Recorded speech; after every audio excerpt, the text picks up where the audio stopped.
player who's had to battle a number of injuries just to get a place in the squad, and he's bandaged up tonight. Lee Young, the right back.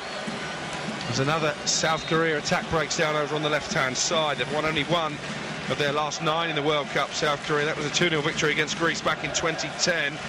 They have a pretty wretched record as well against teams from Europe in World Cup competition. Won only one of their last 8 against sides from that continent. Doesn't look at the moment as if that record is going to come to an end. They trail by a goal to 0. Sweden been comfortable so far defending that lead. They have conceded a free kick though. Larsson penalised for a foul deep inside his own half. He just indicated the bench, Larsson, that he may have a problem. Here is Kim, South Korea, and there's going to be a chance maybe for Son to get, despite a couple of pirouettes on the edge of the area, make space for that shot, and it's cleared by Sweden now deep into the South Korea half, away to our left. When you get into the last stages of a game, you know, to the last 12 minutes of normal time, you're 1-0 up, tight margin. You know, you do have a tendency to drop that little bit deeper because you know you're so close to getting all 3 points, and you start to mark a little bit deeper, and then the initiative that we've spoken about a few times tends to go over to the other side because you're sitting deep, you're leaving space in front, and the opposition then come into the game more. There is the cross from Lee Young. A good outlet down the right, headed away by Gronqvist, the goal scorer, wearing that blue captain's armband halfway down his left arm. Sebastian Larsson is now down his haunches in area. Lee Sung-woo just perhaps indicating that he's making the most of this, but Larsson pains to point out he is genuinely injured, and Sweden are going to have to make an enforced substitution. Gustav Svensson is the player being ready as the Swedish supporters continue to create a carnival atmosphere. I do feel for some of these players, and it looks like his right calf, whether that's a pull, the fact that he was actually gesturing over to the team, you know, the team doctor straight away, that he was in trouble. And I hate to see that, because you know it's not just this game he's going to have to leave. It could be the next 2 games, and you know that could be the last we see of Larsson during the World Cup. And you know, you wait for such a long time for it, and one muscle costs you the rest of the experience, and it's heartbreaking with some of these players. Certainly looks in a lot of discomfort, Larsson, as he hobbles off. Might be some cramp, you know, it could be cramp, but let's hope it is from his point of view. He's 33 now, Sebastian Larsson. He knows he won't get too many more shots at a major tournament. Svensson coming on with the white Alice band. Now over in America for the Seattle Sounders. He's well travelled, Gustav Svensson. He's also played in Turkey, Chile, Ukraine and China. And he will come on for the last 9 minutes to try and help Sweden see out this 1-0 lead. Little kick out there from Sweden. The free kick conceded by Hiljemark. A bit overzealous there as he tried to win the ball back off Wang as he was on the ground.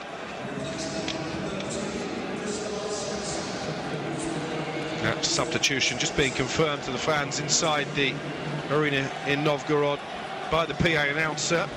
This is a free kick, Alvin, in a dangerous position. Son lining it up. Very good areas to deliver from. Son makes the most of this. It could be difficult for Sweden. Plenty of yellow shirts back inside the 18-yard box. Son with the right-footed in-swinger. The powerful header away is from Kiers Thelin. Well, he put it on the money, but it's not worth anything unless somebody attacks it, and they didn't attack it well enough there. They have got a throw. It's a scuff clearance by Hiljemark, and the shot from the edge of the penalty area driven in by Lee Sung-woo. Bounces off Gronqvist, who was well positioned and behind for a corner. That was dangerous for a moment. Excellent defending from the captain once more. His goal from the penalty spot, remember, that divides these two nations. Sweden 1, South Korea 0, 8 minutes remaining.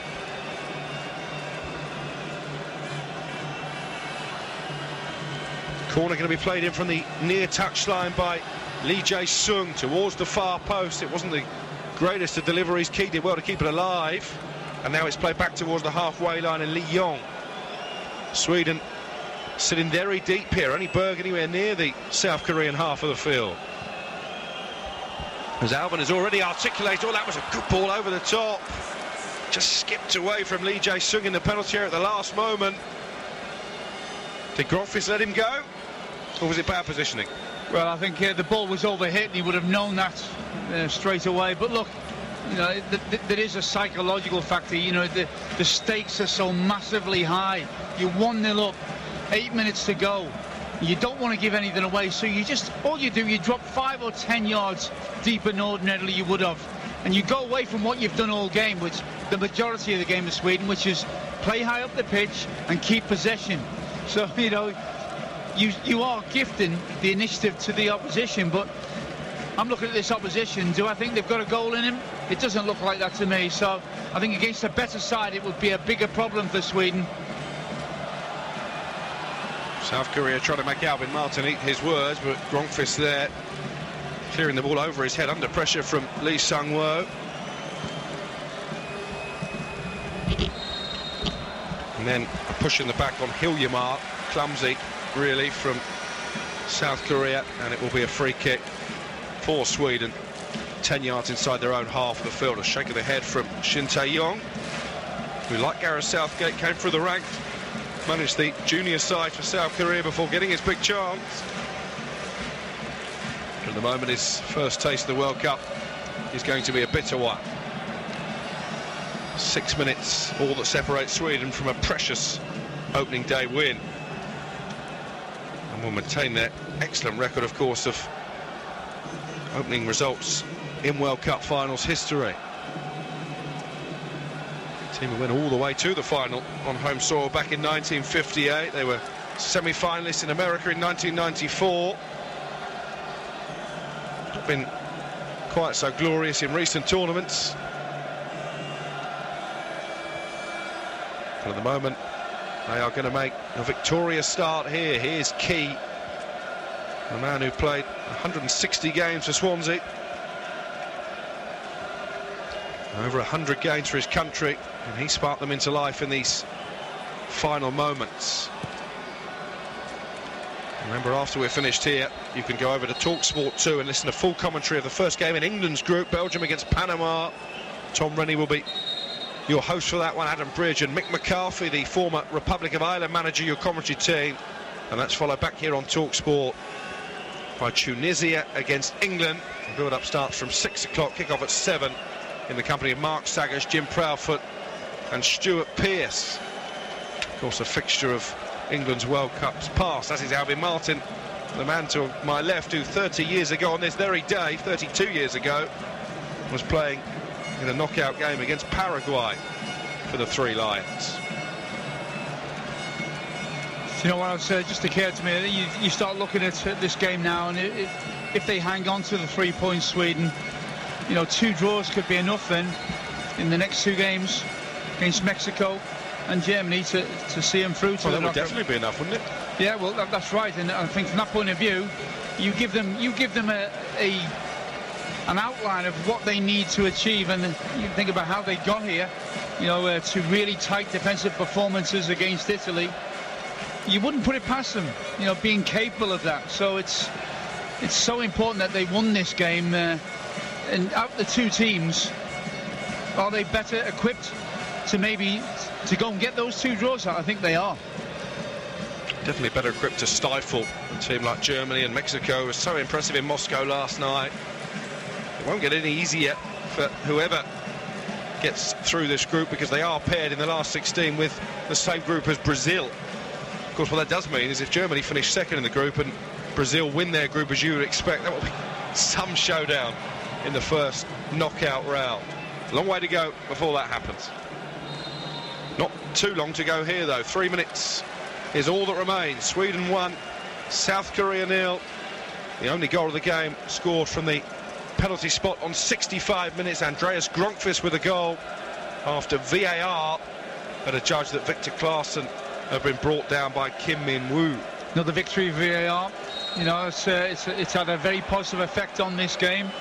Correct decision was was given after the referee had waved away, and credit to him, he's gone to the screen, or he was told to go to the screen. The only goal of the game. And it's another very positive moment for the video technology. You kind of know the outcome, don't you? Because when the referee is told in his ear, I think you need to have a look at that one. It's effectively the video referee saying you got that wrong, it's a penalty. Yeah, yeah. So it was no real surprise when he did eventually point to the spot. It's what's still a little surprise is there were 2 or 3 angles. One angle, it was obvious what had happened. It wasn't obvious on the other 2, though, was it, Alex? You know, we had to look at both of them. You think, did he get a touch? Didn't he get a touch? And then one angle had it absolutely clear.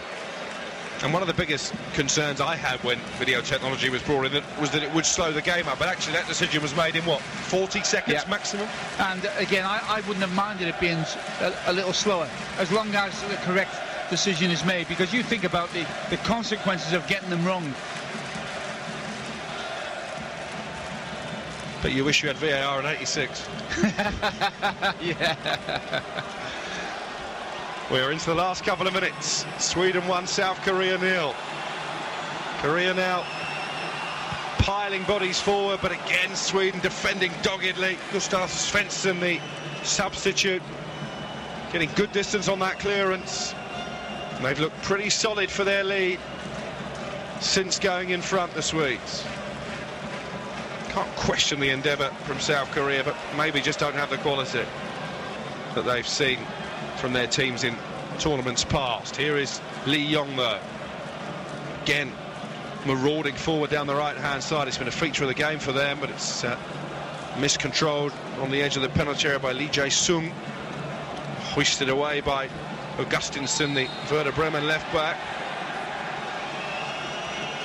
He's teetotal, Augustinsson, so he won't be toasting victory too much tonight.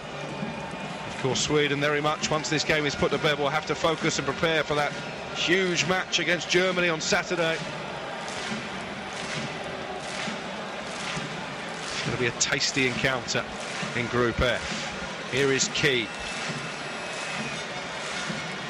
Just look like they've run out of ideas, South Korea. Yep. Look, you've mentioned the quality. You know, at the top end of their team, they don't have that quality, and it's shown itself now. And Sweden are looking pretty comfortable.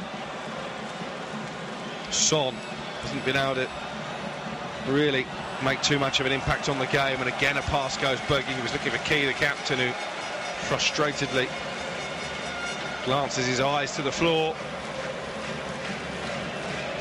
Still a cacophony of noise from the Swedish fans, bouncing up and down. Well, their team has certainly been able to sustain the tempo and the aggression and the pressure that they put on South Korea, and the atmosphere from the word go has been really high, hasn't it? I think I've been pleasantly surprised by the game. Wasn't expecting too much in terms of story or goals or attacking, and certainly what we've seen, the majority of it, vast majority of it, has been supplied by Sweden. 4 added minutes for Sweden to save themselves from opening day defeat in this 2018 World Cup. Lee Jae-sung has wrestled it away from Forsberg, who hasn't impressed. Now Lee Yong down the right-hand side. Son. Can he provide a moment of inspiration? He's played it to the edge of the penalty area. And Lee Sung-woo. In comes the cross towards the far post. Sweden should deal with that. They don't! And the header is wide. A glaring opportunity for Wang. He couldn't get it on target. They might not get a better chance. Well, that is the moment. They didn't create it. They just put pressure on the ball. The header has come back more or less on the penalty spot. And this has got to be a really good header. Make no mistake about it. It's got to be a really powerful header that finds the top corner. And he's way off getting it right. Wang actually throws his head at it. No conviction in the header. And it was well wide of the target. But you can always see maybe a half chance coming somewhere along the line. And if that is it for South Korea, because they haven't taken advantage of it. Augustinsson with a cross into the penalty area. Sweden have committed virtually nobody forward in this attack. South Korea have it back. They've got to get the ball forward quickly. Horns now being blown from the Swedish supporters. 2 minutes is all that separate them from victory. They lead 1-0 here on Talk Sport. This 2018 World Cup continues to deliver drama. Key into Yang, well forward from centre-back. Key, the captain, out to the right-hand side, and Lee Yong. Sweden not really putting much pressure on the ball here, waiting for South Korea to make their own mistakes, which Son did. And then Gustav Svensson, under no pressure, slides in and diverts the ball behind for a corner. He didn't need to do that. Well, is that a moment? Is that a moment? Because, you know, you look at moments like that, gifting a corner to the opposition, and they played it short. Son's got it back, the corner taker. He's going to have a run at Forsberg into the area, drags it along the ground. Grönqvist clears against his own man. They want handball, South